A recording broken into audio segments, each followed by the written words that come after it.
Hoje nós vamos falar sobre o Apocalipse, povos, nações e o que deve acontecer, segundo essas profecias, neste século XXI. Nós tínhamos gravado um vídeo, que depois retomaremos, falando sobre as chaves que abrem os segredos. Hoje nós vamos falar do conjunto da obra. É denso, é pesado, é provocante e vamos ver como a gente vai se sair num tema tão profundamente complexo e hermético quanto o Apocalipse. Talvez o livro mais difícil de compreensão de toda a literatura mundial. Bem, o Apocalipse é o quinto livro do Novo Testamento, escrito pelo apóstolo João Evangelista há 2000 anos. É um relato profético que abrange as diversas épocas da história da humanidade, a partir de Jesus até este século XXI. Repleto de alegorias e símbolos ocultos da cabala judaica que o tornam hermético e quase incompreensível, o verdadeiro significado do Apocalipse só pode ser desvendado utilizando-se uma interpretação espírita das profecias, sem qualquer misticismo ou dogmatismo ou explicações metafísicas, pois toda análise espírita é baseada nas leis positivas da natureza. Em A Gênese, Kardec esclarece que as comunicações proféticas são antes advertências para que o homem retifique seu passo no caminho do bem. Também Paulo, o apóstolo, em sua epístola aos Tessalonicenses, que é 5, 20, 21, ele adverte: não desprezeis as profecias, examinai, porém, tudo e abraçai o que é bom. O mesmo Paulo, que em Coríntios nos esclarece, aspas, o cristianismo, sem o profetismo, seria um corpo sem alma. Se fecharmos a porta da comunicação com a esfera do mestre, como receber seus ensinos? Já pensaste no Cristo sem a ressurreição e sem intercâmbio com os discípulos? Lembremos-nos, depois de sepultado, ele ressuscitou no terceiro dia e apareceu a Maria Madalena, a Pedro, a mais de 500 de uma só vez, depois a Tiago, inclusive a ele, Paulo, às portas de Damasco. Diante do contexto histórico-cultural em que o Apocalipse foi escrito, o livro permite múltiplas interpretações, porque toda verdade é relativa. Acontece que as falsas interpretações procuram tomar ao pé da letra o que foi escrito num sentido figurado. Aspas, fim dos tempos, aspas, julgamento final, constitui o conteúdo mais importante das revelações. O mundo vive agora as horas derradeiras de um ciclo primário de evolução que se finda, caracterizado por provas e expiações.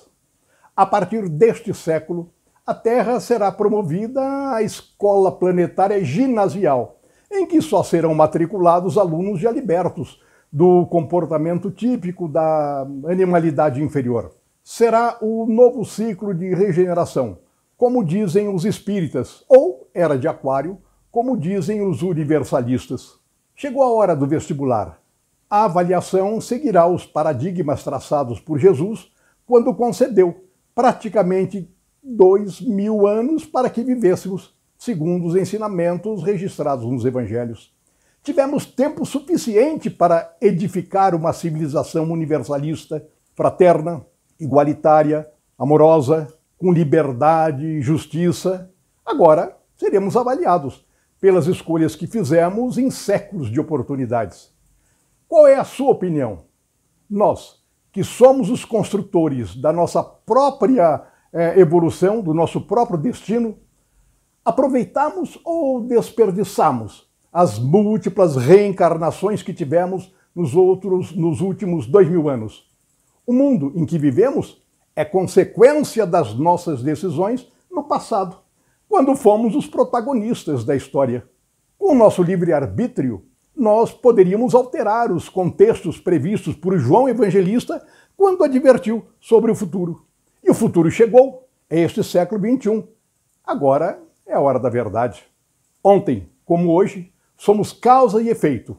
Somos herdeiros de nós mesmos. Essa é a reflexão que proponho realizar ao estudarmos esta sintética segunda e última parte do Apocalipse. No vídeo anterior, nós falamos sobre as chaves que abrem os segredos que decifram o Apocalipse. Hoje, conversaremos sobre os acontecimentos previstos para este século XXI, envolvendo a atual civilização, a falência ética das igrejas, povos, nações, o fim de todas as ditaduras religiosas, políticas, sociais, a destruição de algumas principais cidades do planeta e a profunda transformação moral e geológica profetizada para a Terra. Em sua estrutura narrativa, João Evangelista usa o número 7 como símbolo de uma ideia de totalidade, de perfeição, de plenitude. Exemplo, 7 igrejas, 7 selos, 7 anjos, 7 taças da ira. O livro do Apocalipse segue a lei de causa e efeito e se encerra com o juízo final previsto para este século em andamento.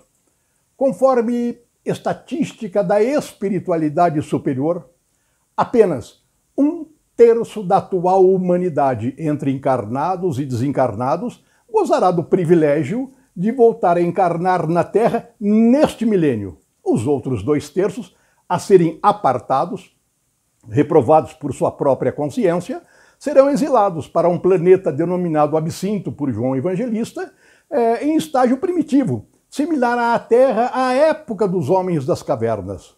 Importante observar que, segundo Kardec, as profecias não têm caráter fatalista absoluto. São, antes de tudo, um alerta para despertar as consciências na prática incondicional do bem. Não basta não fazer nenhum mal. É preciso fazer o bem permanentemente, exercitar a fraternidade, que são os objetivos essenciais da vida. Eu sugiro que a gente atravesse assim um túnel do tempo numa viagem ao passado. Do outro lado, acordaremos no ano 33 da era cristã, onde tudo começou.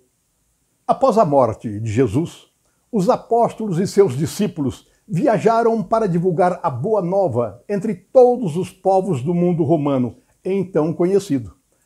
Apoiavam-se em suas vivências pessoais e nas anotações do apóstolo Mateus, que fora o único a registrar todos os ditos de Jesus. Por onde andassem, eles fundavam comunidades, eclésias em grego, igrejas, e ali deixavam cópias dos pergaminhos para que continuassem a estudar os ensinos do mestre. Com o crescimento desse movimento, oposto à visão politeísta dos romanos, os novos seguidores do cristianismo passaram a enfrentar crescentes perseguições e conflitos espirituais, que Paulo chamava de o combate.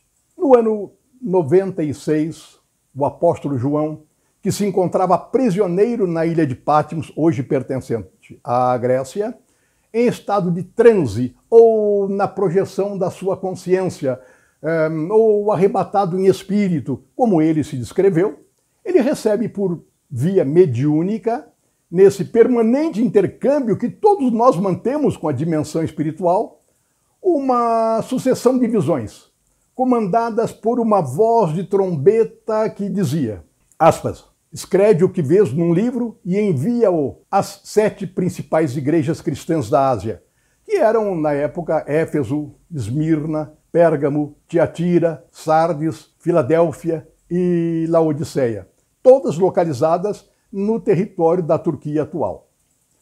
As revelações espirituais não deveriam ser retidas em segredo, mas divulgadas para levar conforto e esperança às comunidades perseguidas dos primeiros cristãos. Para melhor aprofundamento das revelações mediúnicas recebidas por João, sugerimos o estudo das excelentes obras que embasam esta nossa apresentação, como a Gênese escrita por Allan Kardec, sob supervisão do Espírito da Verdade, Mensagem do Astral, do Espírito Ramatiz, psicografado por Hercílio Mais, Interpretação Sintética do Apocalipse, escrito por Cair Bar Schutel, o Apocalipse do Espírito Estevão, psicografado por Robson Pinheiro, e A Caminho da Luz, do Espírito Emmanuel, psicografado por Chico Xavier.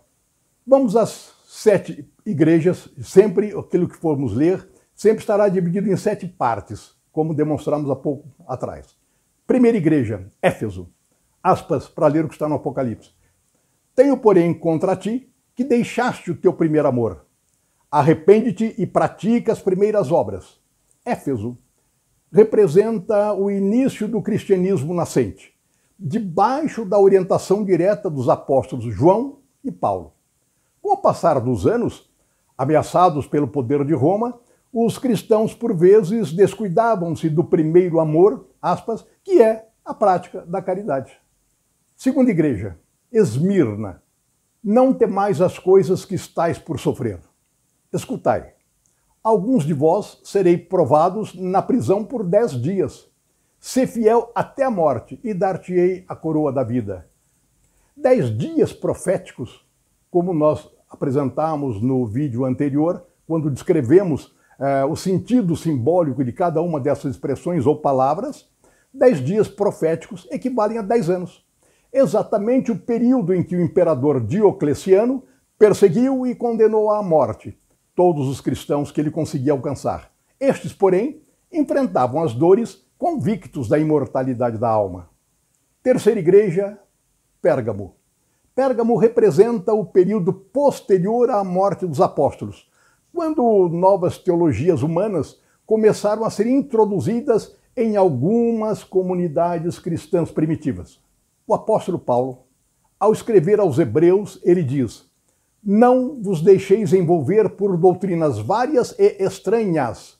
Invalidando os princípios do Evangelho de Jesus, pela primeira vez surge a ideia da primazia do bispo de Roma, embrião da ideia de um papa, em que a igreja manipularia politicamente para conseguir o poder. Ontem, como hoje. Quarta igreja, Tiatira.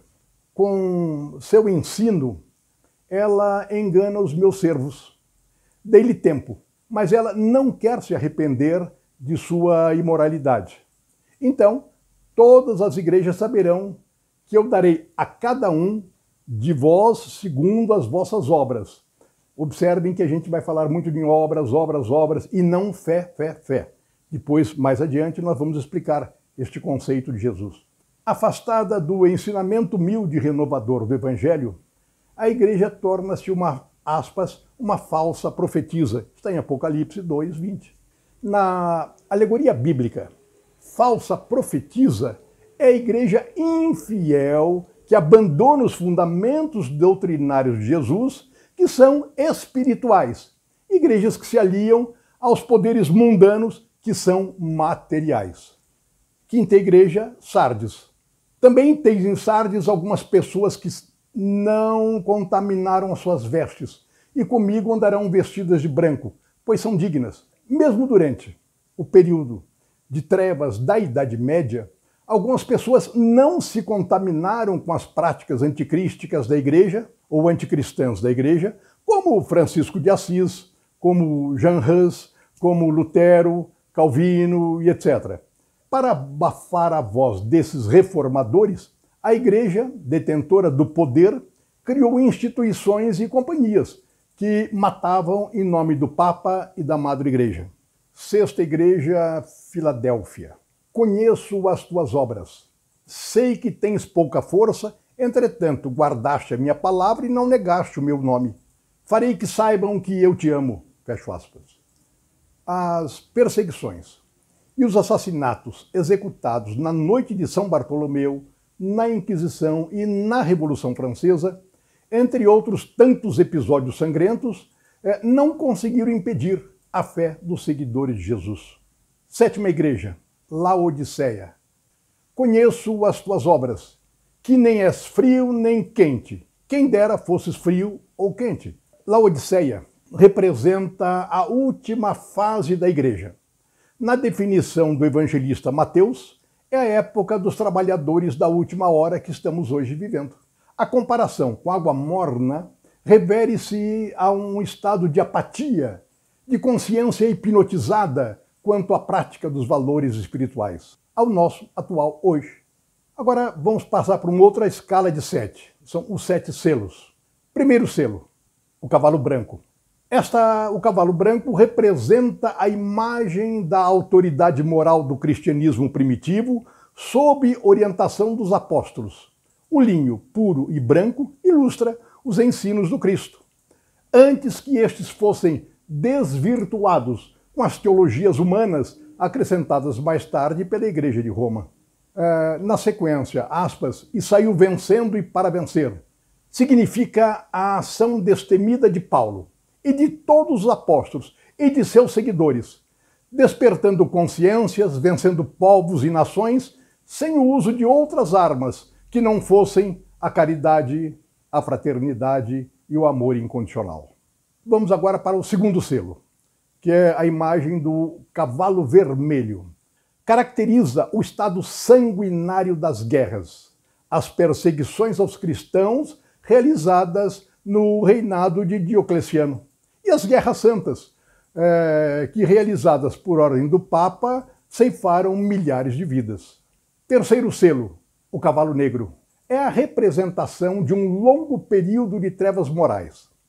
A explicação dessa afirmativa está no livro A Caminho da Luz, psicografado por Chico Xavier, e neste livro diz Emmanuel: no ano 325, o Concílio Ecumênico de Nicéia, convocado para combater o cisma de Ario, que era um padre de Alexandria que negara a divindade do Cristo, neste concílio saem os primeiros dogmas católicos com força de lei. Humberto de Campos, no livro Crônicas de Além-Túmulo, ele completa: nesse parlamento eclesiástico, os ensinamentos do Cristo, de pureza e simplicidade, foram tão profundamente deturpados que eles próprios nunca mais se entenderam na interpretação dos textos evangélicos, como até hoje.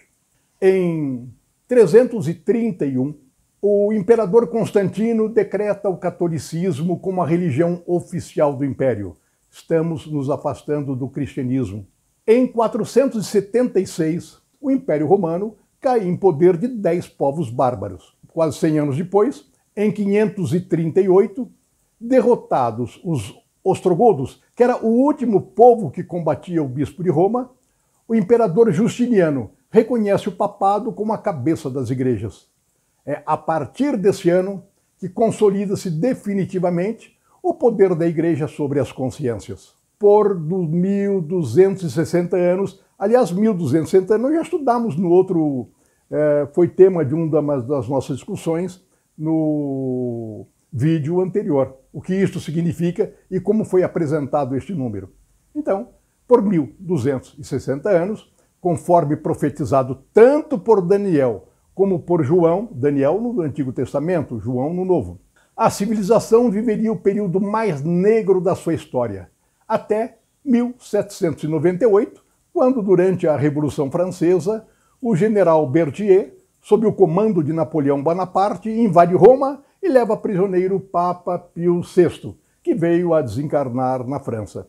Este período de abominação, de 1260 anos, também pode ser considerado, tendo-se como parâmetro o ano 610, com a consolidação do papado, até 1870, quando o Papa decreta a infalibilidade papal. Então, se imaginarmos, tivemos 300 e tantos papas, olha quantos deuses nós já tivemos na nossa história. Bem, vamos para o quarto selo. O quarto selo é o cavalo amarelo. É a cor da morte. No que se refere ao passado, essa profecia caracteriza a morte espiritual do homem, após a Igreja de Roma tê-lo afastado da moral do Cristo. Na Idade Média, a fome e a peste dizimaram mais da metade da população de vários países. O quinto selo é a representação dos mártires. É a representação dos cristãos, cujo ideal era seguir a Cristo e não ao Papa. Não há como fundir ambos os interesses. A adesão a um desses princípios anula automaticamente o outro.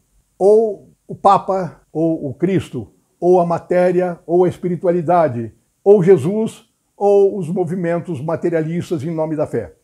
As perseguições iniciadas no governo de Nero continuaram nos séculos seguintes por motivação religiosa, como os assassinatos brutais dos cátaros no sul da França ou os massacres na noite de São Bartolomeu.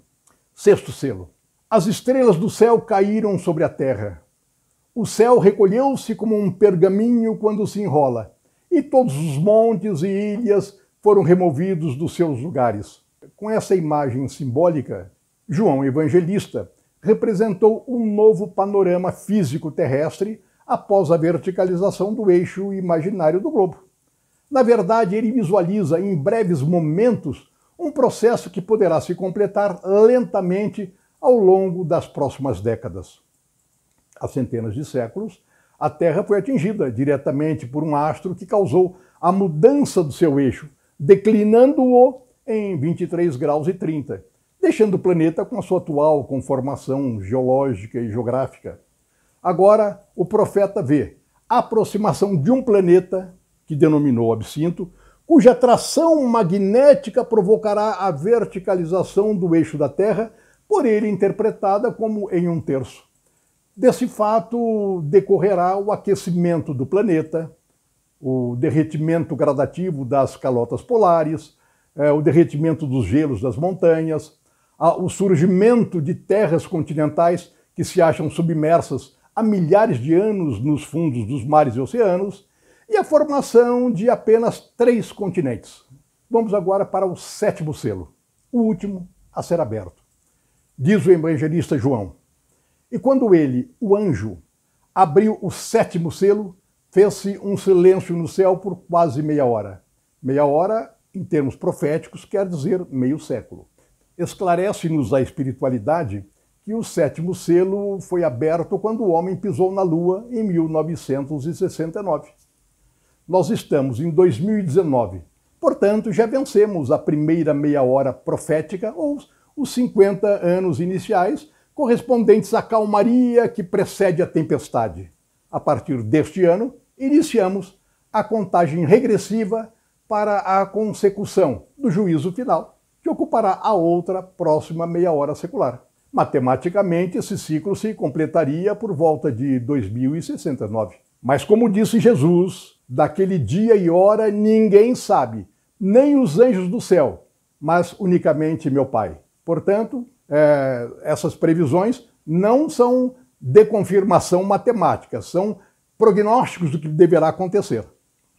Entremos agora num outro tema abordado por João, que são os anjos, os 7 anjos, sempre 7, 7, 7, a plenitude, a totalidade, que é o simbolismo do número 7. Os 7 anjos. O primeiro anjo tocou a trombeta e foi queimada a terça parte da terra, a terça parte das árvores e toda a erva verde que havia no planeta. Nós podemos ver nesse simbolismo a ação dos homens destruindo e degradando a natureza, suas matas, cachoeiras e reservas do meio ambiente. O segundo anjo tocou a trombeta e morreu a terça parte das criaturas viventes que havia no mar. Além de João, vários profetas e videntes, em diferentes épocas, às vezes com intervalo de séculos, anunciaram que a Terra, devido ao baixo padrão vibratório dos seus habitantes, atrairá algum tipo de corpo celeste que provocará o colapso de vários sistemas, principalmente o marítimo, afetando a vida de milhares de criaturas que vivem na crosta. O terceiro anjo tocou a trombeta e caiu do céu uma grande estrela ardendo como uma rocha, e caiu sobre a terça parte dos rios e sobre as fontes de águas. O nome da estrela era Absinto.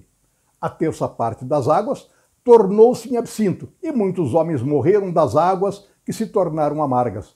O atrito magnético, provocado pela aproximação deste planeta que se aproxima da Terra, chamado Absinto, aquecerá a Terra e afetará a vida no planeta. Fontes de águas e de alimentos ficarão poluídas e comprometidas, mas o sentido de ardendo como uma rocha sugere a possibilidade de uma guerra nuclear, que provocaria grave destruição da ecologia. O quarto anjo tocou a trombeta e foi ferida a terça parte do Sol, a terça parte da Lua e a terça parte das estrelas, de modo que a terça parte dele se escureceu.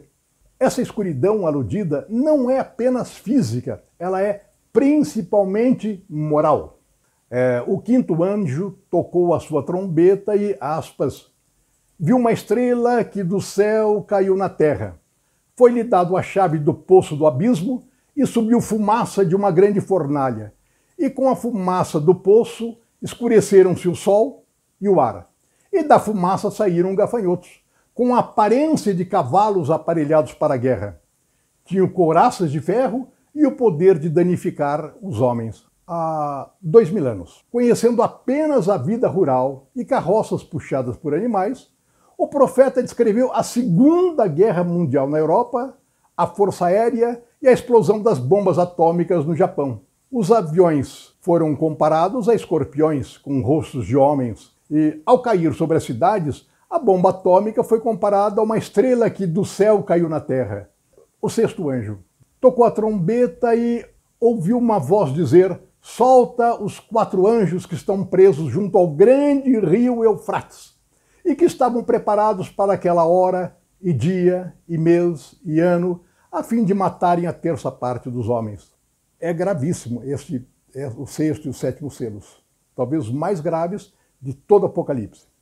O epicentro da luta apresentada neste selo é a região do Eufrates, que envolve Iraque, Síria atuais, antiga Babilônia, capital da Mesopotâmia, equidistante de Israel, do Irã, da Palestina, do Egito, Oriente Médio. Imagine, o lugar onde foi plantada a semente do Evangelho, região exportadora de guerras que envolvem a humanidade, Guerra do Golfo, Guerra do Iraque, Estado Islâmico, conflito árabe-israelense, programa nuclear do Irã, é o epicentro desta possível última guerra mundial. Séculos de guerras e assassinatos em nome da religião.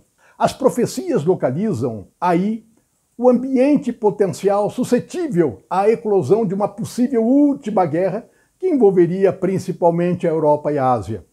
Milhões de vidas humanas seriam dizimadas em todo o planeta. E por séculos, grande parte do hemisfério norte ficaria interditado à vida, em consequência dos efeitos das radiações nucleares e epidemias que deformariam os genes humanos. O sétimo anjo tocou a sua trombeta e, aspas, houve no céu grandes vozes que diziam: os reinos do mundo vieram a ser do nosso Senhor e do seu Cristo, e ele reinará para todo sempre. Esse é o mistério de Deus anunciado aos profetas, seus servos. Essas e outras passagens referem-se à vinda do Paráclito prometido por Jesus, na última ceia com os seus discípulos. Paráclito em grego significa aquele que consola, que conforta. O que disse Jesus? Eu sou o caminho, a verdade e a vida. Ninguém vai ao Pai senão por mim. Se me amais, observareis meus mandamentos e rogarei ao Pai, e ele vos dará outro Paráclito, para que permaneça convosco para sempre, o Espírito da verdade. Essas coisas vos tenho dito estando entre vós. Mas o Consolador, o Espírito Santo que o Pai enviará em meu nome, vos ensinará tudo e vos recordará tudo o que vos disse. Tenho ainda muito o que vos dizer, mas não podeis agora suportar. Quando vier o Espírito da verdade, ele vos conduzirá à verdade plena, pois não falará de si mesmo, mas dirá tudo o que tiver ouvido de mim e vos anunciará as coisas futuras. A partir desse ponto, as profecias de João Evangelista roteirizam acontecimentos de extrema importância para os destinos da nossa humanidade. Então a voz do céu que eu tinha ouvido tornou a falar comigo e disse: é necessário que continues ainda a profetizar sobre muitos povos, nações, línguas e reis. Para se compreender muitas figuras e imagens do Apocalipse, é preciso situá-lo no contexto judaico da época e compará-lo com certos textos proféticos do Antigo Testamento, escritos séculos antes por Ezequiel, Isaías, Joel, Elias e principalmente Daniel. Em Isaías, que séculos mais tarde renasceria como médico profeta Michel de Nostradamus, nós lemos, aspas, naquele dia, 7 mulheres lançarão mão de um homem, dizendo: nós comeremos do nosso pão e nos vestiremos dos nossos vestidos. Tão somente nós queremos ser chamados pelo teu nome. Veja, o número 7 é o símbolo da totalidade. O texto é uma clara alusão à situação das igrejas católica, ortodoxa, protestante, evangélica, pentecostal, neopentecostal e de todas as denominações que se consideram cristãs e que querem adotar uma doutrina própria, agir de modo livre no mundo material, sem nenhum compromisso com os ensinos do Cristo, mas querem conservar o rótulo de cristãs, porque essa é a chave, o nome desse homem Jesus é a chave, a receita de sucesso para se conseguir fiéis e para que haja uma manutenção comercial e financeira do sacerdócio organizado. Volta aqui o símbolo da besta do Apocalipse, que é a representação de qualquer sistema religioso, filosófico, político ou econômico cujos fundamentos contrariem os princípios do Evangelho de Jesus. Em Apocalipse 17, o sentido de prostituição está relacionado ao da corrupção, da troca de valores ou de tesouros espirituais superiores por valores materiais transitórios inferiores. Para Jesus, nunca os interesses humanos podem estar acima dos espirituais. Vamos agora entrar sobre este tema, numa abordagem que tem dado muita confusão e muito desentendimento. O significado de as duas testemunhas, Apocalipse 11.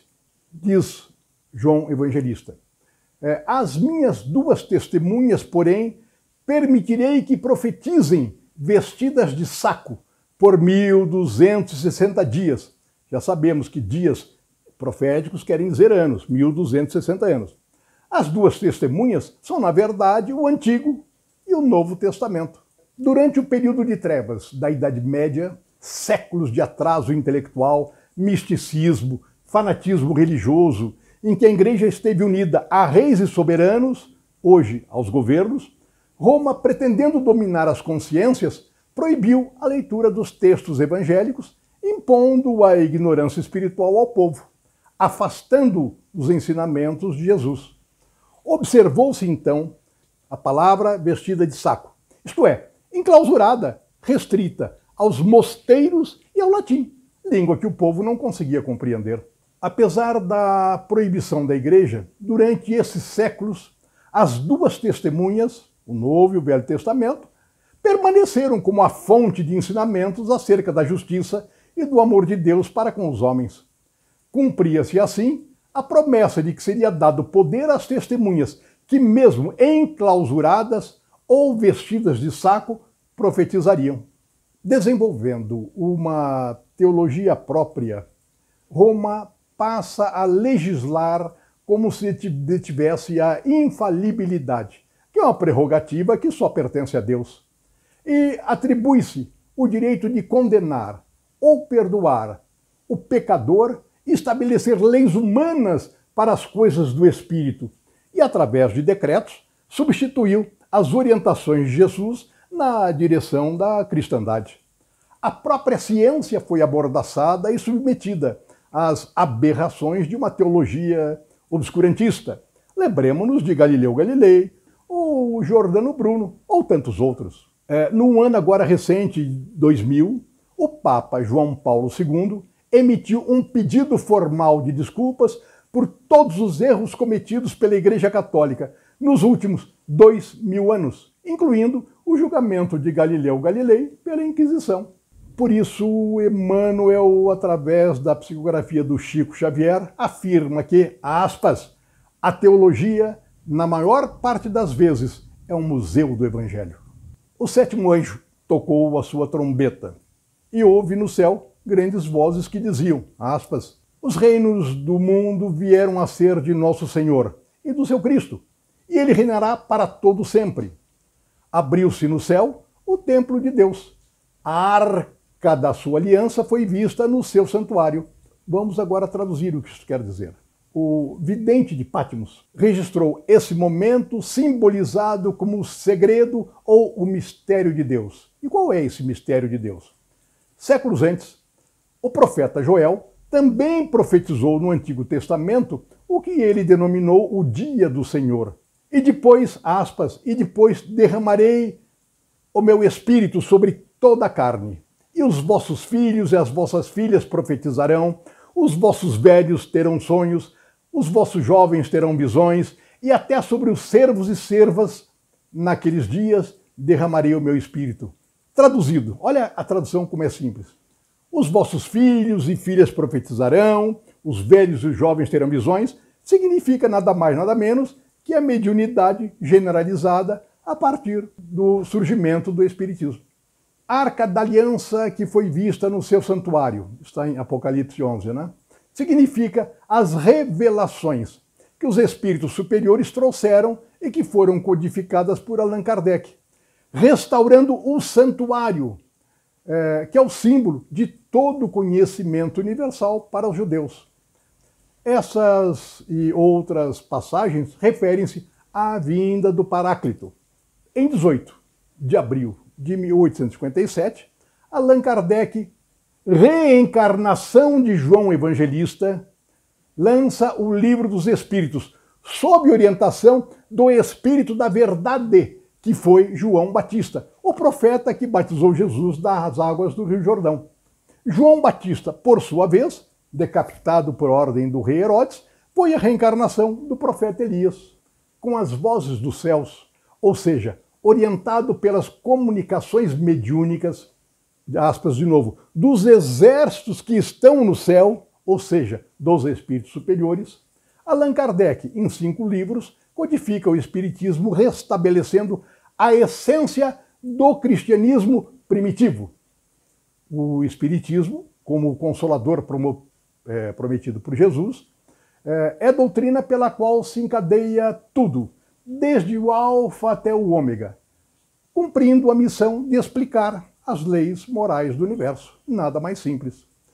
Ao comprovar a imortalidade da alma e eliminar o véu que separa os dois lados da vida, o Espiritismo procura restaurar o Evangelho na sua pureza primitiva, baseado na humildade, na simplicidade, no amor, na caridade, disseminando conceitos de paz, do bem, da justiça, que são os temas e os lemas da nova humanidade crística e da nova humanidade terrena.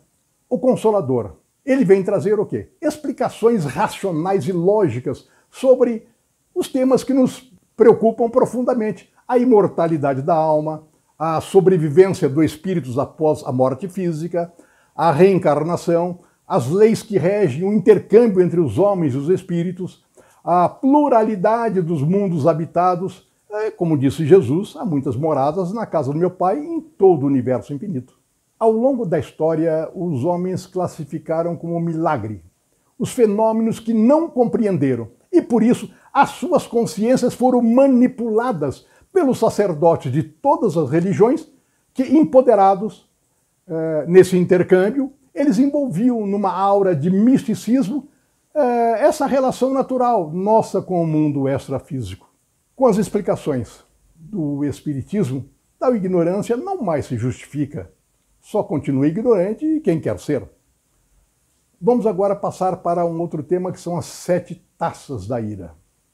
As 7 taças representavam justamente a colheita compulsória das experiências humanas, consideradas como ira de Deus. Essa ira nada mais é do que o resultado da lei de causa e efeito, obrigando o semeador a colher os frutos, de acordo com a qualidade da semente que ele plantou. Primeira taça. Ouvi depois uma forte voz que vinha do templo, dizendo aos 7 anjos: Ide e derramai sobre a terra as 7 taças da ira de Deus. Tudo no universo é questão de sintonia. É da lei que semelhante atrai semelhante. Logo, os materialistas ou os que se deixam atrair pela sensualidade, negligência, desonestidade, corrupção, vaidade, orgulho, prepotência e etc., provavelmente atrairão para si situações semelhantes, compatíveis com seu estado mental e moral. Esses são alguns dos sinais da besta. Segunda taça.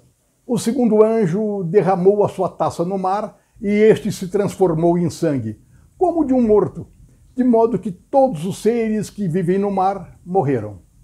Esta profecia denuncia o habitante da terra que polui as águas dos oceanos e mares, fonte de toda a vida, promovendo a extinção de centenas de espécies marinhas. A degradação do meio ambiente cresce impunemente e em breve a humanidade, segundo as previsões, enfrentará grave escassez de recursos naturais. Terceira taça. O terceiro anjo derramou sua taça nos rios e nas fontes das águas, e estas se transformaram em sangue. Também aqui nós vemos o homem, na sua ignorância espiritual, destruindo os rios e as fontes de água doce, deteriorando sua própria condição de vida. Quarta taça. O quarto anjo derramou sua taça sobre o sol, e a este foi permitido abrasar os homens como um calor intenso. A destruição da natureza, de forma irresponsável, afeta a camada de ozônio, que impede a ação mais direta e intensa dos raios solares sobre a superfície planetária.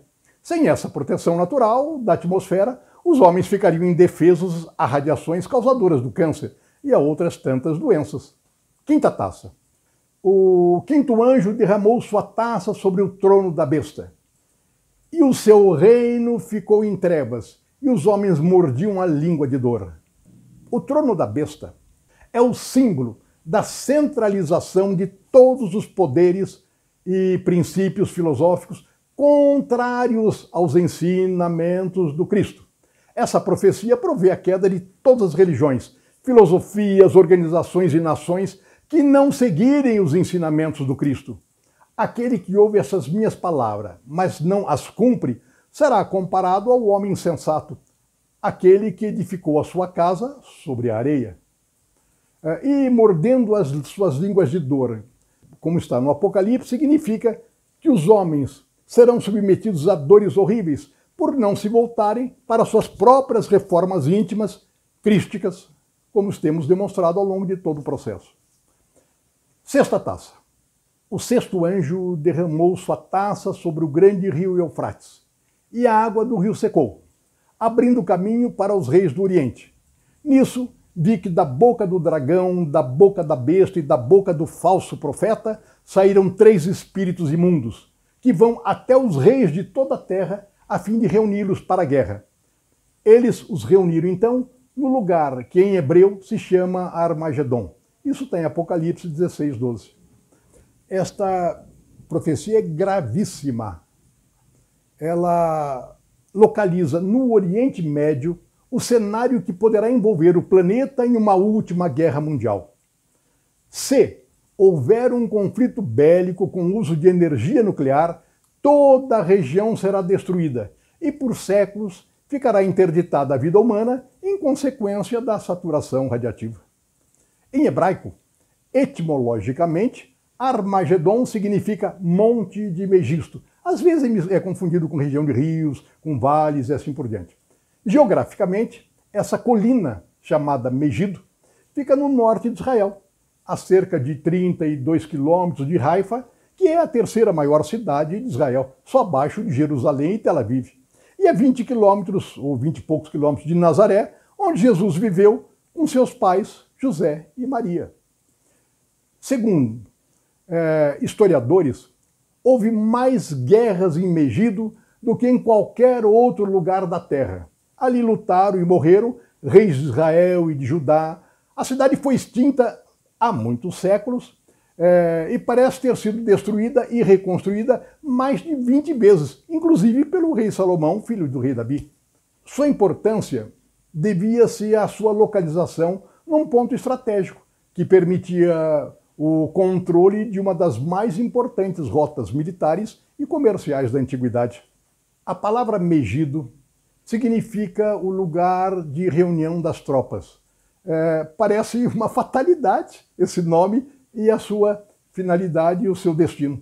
Entre os muitos generais famosos da antiguidade que guerrearam naquele vale, nós podemos citar Ramsés, Nabucodonosor, Tito, e agora, no começo do século XX, 1918, os ingleses ali derrotaram os turcos otomanos. E em 48, quando os israelenses lutavam pela sua independência, também ali derrotaram os árabes.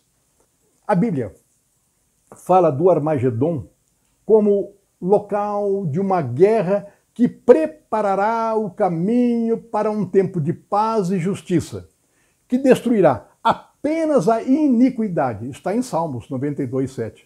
Será também uma batalha espiritual entre as forças do bem e do mal, quando Deus acertará as contas, julgará todo o mal e estabelecerá um reino universal de justiça. Para muitos profetas do Antigo Testamento, nesse local será travada a mais catastrófica e devastadora batalha final da história humana, envolvendo de Gog a Magog, ou seja, os 4 cantos do mundo, norte, sul, leste, oeste, assim por diante. O livro de Daniel, ele refere-se a um reino na região antiga, né, da Média e da Pérsia, que irá atacar o povo santo, que naquela época era considerado o povo de Israel, naquela época, e destruirá a muitos que vivem em segurança. Essa antiga região da Média e da Pérsia compreende os atuais Irã, Iraque, Síria e Turquia. O livro de Ezequiel, 38-39, ele faz menção a Gog como um príncipe da Ásia Menor, que naquela época era a região coberta hoje pela Turquia e pela antiga Pérsia, que hoje é o Irã, fazendo guerra contra Jerusalém. A guerra vem do norte, observem agora sempre, nós vamos do norte, do norte, do norte, isso está em quase todas as profecias. A guerra vem do norte, contendo sangue, chuvas, inundação, grandes pedras, fogo, enxofre e etc. O livro de Jó também faz referência a inundações e a vinda do vento oriental ou do leste sobre a terra, sabendo-se que vento é símbolo de guerra, como já demonstramos em outros momentos. O livro de Zacarias, também no Velho Testamento, ele diz tratar-se de um conflito devastador que deixaria Jerusalém dizimada. Também naquele dia serão destruídas todas as nações que vierem contra Israel, ou melhor, contra Jerusalém. Segundo Jeremias, essa guerra será perto do rio Eufrates. Já no Novo Testamento, agora passamos para o Novo Testamento, o evangelista Mateus nos lembra a advertência de Jesus. Todos os que lançarem mão da espada, a espada morrerão. Mateus 26:52. Mas Mateus também registrou os ditos de Jesus sobre o fim dos tempos. Aspas, porque assim como o relâmpago sai do Oriente e se mostra até o Ocidente, assim será também a vinda do Filho do Homem. Sempre do Oriente para o Ocidente, sempre do Norte, invadindo as demais regiões do planeta do Ocidente. Há uma localização muito clara de onde essas violências partirão. Se hoje retroagirmos 10 séculos, as 9 cruzadas registradas na história de 1095 a 1272, durante 177 anos, provocaram grandes conflitos espirituais e geraram profunda dívida kármica para todos os envolvidos na região do rio Eufrates, que hoje envolve principalmente os países Iraque, Síria, Turquia, mas também Irã e Israel. Esse quadro se agrava com os grupos islâmicos que se guerreiam defendendo equivocada interpretação do Islã. Finalmente, indagado sobre os conflitos no Oriente Médio, Chico Xavier respondeu que se trata de um problema que vem desde Abraão. E em outra oportunidade, ele acrescentou que o fogo virá do Oriente e multidões migrarão para a Amazônia brasileira. Sem comentários. Sétima taça. O sétimo anjo, abrindo aspas, né? O sétimo anjo finalmente espalhou sua taça pelo ar. Nisso saiu uma forte voz dos templos dizendo: está realizado. Houve então relâmpagos, vozes, trovões e um terremoto tão violento como nunca antes havia acontecido desde que o homem apareceu sobre a terra. A grande cidade se dividiu em 3 partes e as cidades das nações caíram, as ilhas todas fugiram e os montes desapareceram. A sétima taça refere-se ao atual momento de transição planetária da Terra. Diz respeito a este século XXI, Vamos analisar esta profecia por partes. Aspas. Houve então um terremoto tão violento como nunca houve desde que o homem apareceu sobre a terra. As ilhas todas fugiram e os montes desapareceram.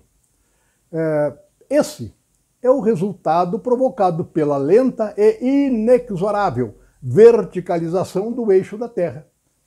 As calotas polares derreterão e as águas do mar invadirão vastas regiões do planeta, ao mesmo tempo em que revelarão novas terras.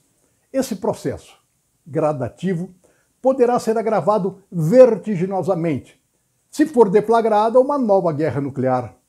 Esse tema está melhor desenvolvido no nosso vídeo anterior sobre verticalização do eixo da Terra, profecias para o século XXI. Quem tiver interesse em aprofundá-lo, por favor, dirija-se ao outro vídeo. Mas continuando, outra parte da profecia. Aspas. A grande cidade se dividiu em 3 partes. A grande cidade, isto é, o planeta, será dividido em apenas 3 continentes. Terras continentais, submersas há milênios, como Atlântida no Atlântico e a Lemúria no Pacífico, aos poucos emergirão das profundezas dos oceanos por efeito da natureza ou pela interferência dos homens e produzirão muito mais, com seus recursos naturais ricamente vitalizados. Continuando a profecia. Aspas. Vi então um novo céu, que é o mundo espiritual, e uma nova terra, que é o mundo físico. Pois o primeiro céu e a primeira terra se foram e o mar já não existe. Essa visão descreve exatamente os continentes novos que hão de formar-se após o deslocamento dos oceanos e em consequência da elevação do eixo da Terra. Na expressão "o mar já não é", está claramente indicado que o mar desaparecerá em certos pontos, sendo substituído por terras emergidas. A nova estrutura geológica do planeta estará adaptada a uma nova civilização que reflita a integridade moral de seus futuros habitantes. E a Terra será promovida um grau sideral na hierarquia dos mundos, elevando-se à categoria do planeta de regeneração crística, como apregoam os espíritas. Um outro trecho da profecia, aspas, as cidades das nações caíram. As grandes capitais do mundo têm acumulado em seus limites geográficos uma psicoesfera espiritual profundamente negativa. São fluidos deteriorados, frutos dos desajustes morais de seus cidadãos. Mais grave é a situação de Roma, pelo papel que ela representou na área da religião. No Antigo Testamento, Babel era o símbolo do pecado, do orgulho e da ostentação. No Novo Testamento, no Apocalipse, a Babilônia, ou seja, Babel, é o símbolo do poder religioso, distanciado dos ensinamentos de Jesus. Em tal alegoria, ela é comparada à secular Roma, sinônimo de morte, de perseguição e de martírio imposto aos primeiros seguidores da mensagem de Jesus nos tempos iniciais do cristianismo. No ano 313, considerando que expressiva parcela da população professava o cristianismo, com o Edito de Milão, o imperador Constantino legaliza a Igreja Católica Apostólica Romana. No ano 538, com a vitória sobre os ostrogodos, o último dos 10 povos que durante um século e meio combateram Roma, o imperador Justiniano transfere o poder temporal para o Papa, que chegou mesmo a se autodenominar juiz em lugar de Deus. A partir daí, a Igreja de Roma começa a contemporizar com as doutrinas pagãs. Em seus altares, substitui os antigos deuses romanos pelas imagens de santos canonizados e, através de bulas, encíclicas, concílios, passa a introduzir dogmas, rituais e cerimônias, adequando-se cada vez mais ao mundo pagão. Com a liberdade religiosa abolida, somente Roma deveria ser obedecida. Distanciada da simplicidade do Evangelho de Jesus, a quem devia representar, a Igreja transformou-se numa Babilônia espiritual. E Babel, ou Babilônia, representa no Apocalipse os poderes que dirigem as consciências distanciadas do bem. o símbolo de humildade. A cruz, no Calvário, cedeu lugar à púrpura e ao ouro, às riquezas e à suntuosidade dos cardeais e príncipes da Igreja e à tríplice coroa do sumo pontífice romano. Ouçamos o que João Evangelista profetiza no Apocalipse. Ouvi, então, uma outra voz do céu que dizia: sai dela, ó meu povo, para que não sejais atingidos pelas suas pragas, porque seus pecados amontoaram-se até o céu. O tanto que ela se concedeu, em glória e em luxo, devolvei-lhe em tormento, luto e fome, e pelo fogo será devorada. Roma, cuja história espiritual foi escrita ao longo dos séculos com o sangue de inocentes e o domínio religioso das consciências, possui em sua psicosfera expressiva carga tóxica. E esse karma coletivo, segundo a lei de ação e reação, no momento certo, atrairá as forças responsáveis pela sua destruição. Se a profecia se confirmar, abalado em seus fundamentos morais e físicos, o trono do papado poderia ser transferido para o maior país católico, o Brasil. E aí só prevaleceriam a simplicidade e a força moral do pontífice, alijado das suas riquezas perecíveis. 2000 anos depois, a Igreja buscaria o endereço perdido de suas origens, retornando ao cristianismo primitivo dos apóstolos. Semelhante destino atingirá inúmeras outras cidades, principalmente no hemisfério norte, como Nova York, Londres, Paris, que concentram grande carga de marginalidade através dos tempos. Diante da lei universal de causa e efeito, as suas próprias auras culpadas atrairão catástrofes e desencarne coletivo. No livro Emmanuel, psicografado por Chico Xavier, o autor espiritual afirma que, no futuro, as grandes construções de Paris, Londres e Roma, como, por exemplo, a Torre Eiffel e a Abadia de Westminster, serão recordadas assim como as ruínas do Coliseu Vespasiano. As margens dos rios Tâmesis, a Tibre e Sena marcarão o local onde a civilização ocidental suicidou-se por falta de vivência e de conhecimentos espirituais, onde os homens se encontraram para se destruir uns aos outros, ao invés de se amarem como irmãos. A civilização moderna, corrompida de vícios e mantida nos seus maiores centros à custa da indústria bélica, não é diferente do Império Babilônico, que ruiu apesar da sua enorme grandeza. Segundo as explicações de Ramatiz, a nova era traz profunda transformação moral e material ao mundo.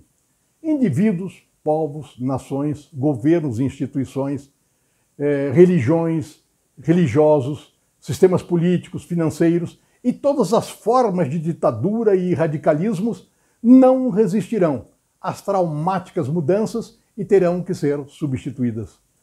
Desaparecerão para que surja na nova terra renovada o homem novo, o homem espiritual, o homem crístico. E vamos agora caminhando para o final dessa nossa exposição, que é o título que dá o fundamento do Apocalipse, que é o juízo final. Aspas. E vi os mortos grandes e pequenos que estavam diante do trono, e abriram-se os livros. Abriu-se outro livro, que é o da vida, e os mortos foram julgados pelas coisas que estavam escritas nos livros, segundo as suas obras. O livro profético, é claro, enuncia que aqueles que se encontram desencarnados ou encarnados, desencarnados, chamados mortos, deverão ser analisados com base em suas obras. Todos nós, aqui e do outro lado, segundo as nossas obras. Esse é o fundamento do julgamento. Não se fala em religião, mas em realização. Cada um é recompensado de acordo com as suas realizações espirituais e não de acordo com o rótulo religioso que possua ou a igreja que se filie. Aspas. E foram julgados cada um segundo as suas obras. Apocalipse 20, 13. Ou seja, é a nossa própria consciência espiritual profunda que nos julga, e não Deus. Nada tem a ver com julgamentos externos. Nós é que nos julgamos porque aí não teríamos barreira entre o nosso eu verdadeiro e o compromisso e as realidades que nós enfrentamos na vida. Todos os planetas passam por ciclos denominados juízos finais. Não esqueçamos que há vida em todo o universo. Vale aqui uma observação. Como os planetas são campos de energia condensada, que nós denominamos matéria, eles também seguem cursos evolutivos de transformação. Basta lembrarmos da Terra e dos humanos que nela viviam à época dos dinossauros. Essas transições são períodos em que é realizada a profilaxia, ou seja, a limpeza planetária, com a seleção da humanidade, que continuará suas reencarnações educativas no habitat mais aperfeiçoado, e os outros que serão alijados para novos planetas inferiores. A Terra já suportou muitos juízos parciais que modificaram certas regiões e zonas geográficas, mas desta vez os acontecimentos são de caráter mundial. A nova civilização cristianizada do terceiro milênio será constituída de almas selecionadas, voltadas para o bem comum. Nela entrarão somente os que estão inscritos no livro da vida e do Cordeiro. O livro do Cordeiro, ou seja, o Evangelho, é o símbolo da renúncia, do amor sem fronteira, da fraternidade universal e do sacrifício exemplificado por Jesus. Jesus, legando-nos, junto com o seu Evangelho, a profecia trágica do fim dos tempos ou do juízo final, como está em Mateus, deixou também instruções para que possamos sobreviver espiritualmente aos graves eventos que se aproximam, afirmando e dando a receita: eu sou o caminho, a verdade e a vida. Para João, evangelista, o epílogo do Apocalipse será a existência de um mundo de completa paz, uma visão profundamente otimista, pois como disse Jesus, depois dos dias de aflição virão os de alegria. E é essa visão profética que encerra o livro do Apocalipse. Mas ele é continuação do vídeo anterior, em que nós falamos sobre as chaves que abrem os segredos, que explicam as palavras e as expressões usadas por João. Se você concorda com esta linha de raciocínio, quer debatê-lo, quer apresentar suas sugestões, interfira, discuta, apresente, comente, né? E nós continuaremos a debater estes e outros temas ligados à espiritualidade, sempre tentando enfocar o mundo que nós estamos vivendo, este momento de transição planetária, o que podemos fazer para reagir, para atuar, para sermos os protagonistas desta profunda transformação crística que está em andamento. Por favor, se concorda, aperte o botãozinho e estejamos juntos na próxima reunião. Obrigado.